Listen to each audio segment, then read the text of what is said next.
Bonjour, dans cette troisième vidéo sur la maladie de Behçet, nous allons parler de son évolution et sa progression, de sa prise en charge médicale, puis nous ferons une conclusion.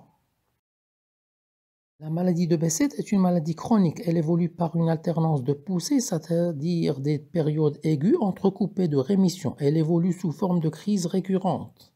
Le plus souvent, l'atteinte cutanéo-muqueuse précède les autres manifestations, mais il n'est pas rare que la maladie commence par une atteinte articulaire ou oculaire ou vasculaire. Les aftes n'apparaissent alors que plus tard, ce qui peut retarder le diagnostic. Les internistes sont les spécialistes formés pour poser le diagnostic et prendre en charge les patients en collaboration notamment avec les ophtalmologistes. Le traitement des lésions cutanéo-muqueuses et articulaires repose principalement sur la colchicine et les anti-inflammatoires non stéroïdiens. La place de l'hygiène buccale et des soins dentaires réguliers est primordiale.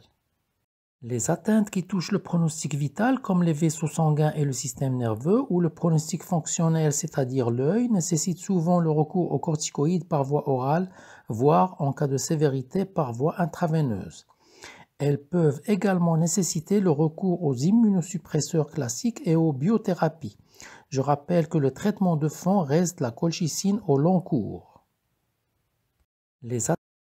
Comme dans toute maladie chronique, la prise en charge de la maladie de Behçet nécessite aussi une éducation thérapeutique du patient. Celle-ci a pour but de l'aider ainsi que sa famille à comprendre la maladie, ses symptômes, ses risques et les signes d'alerte évocateurs de rechute ou de complications. Elle a aussi pour but de l'aider à comprendre le traitement, à être convaincu de l'importance de la prise régulière des médicaments prescrits et à être conscient du risque d'un arrêt brutal de ceux-ci. Il doit être également convaincu de la nécessité de collaborer avec son équipe soignante et à assumer la responsabilité dans sa propre prise en charge dans le but de l'aider à maintenir et améliorer sa qualité de vie. Le malade doit également continuer de consulter régulièrement son médecin interniste et de suivre ses conseils. La prise en charge globale nécessite aussi une coordination parfaite entre les médecins traitants pour réduire les risques de la maladie de Behçet et d'éviter la cécité notamment. En conclusion, nous pouvons dire que la maladie de Behçet est une maladie rare, auto-inflammatoire chronique qui touche les artères et surtout les veines de gros, moyen et petit calibre. Le mécanisme n'est pas clair, mais associe une infiltration lymphocytaire des vaisseaux sanguins avec une nécrose tissulaire. Elle touche les sujets jeunes, les hommes et les femmes.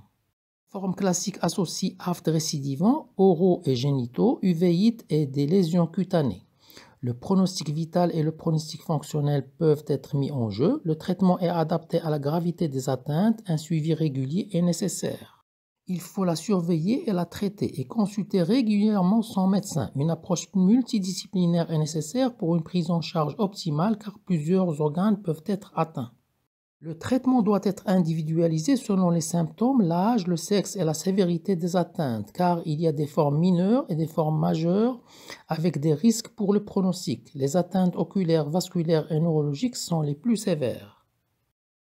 Je rappelle que dans la première vidéo, nous avions parlé de la définition de la maladie de Behçet, les personnes qu'elle touche, son étiologie et ses causes, puis des lésions anatomopathologiques qu'elle occasionne.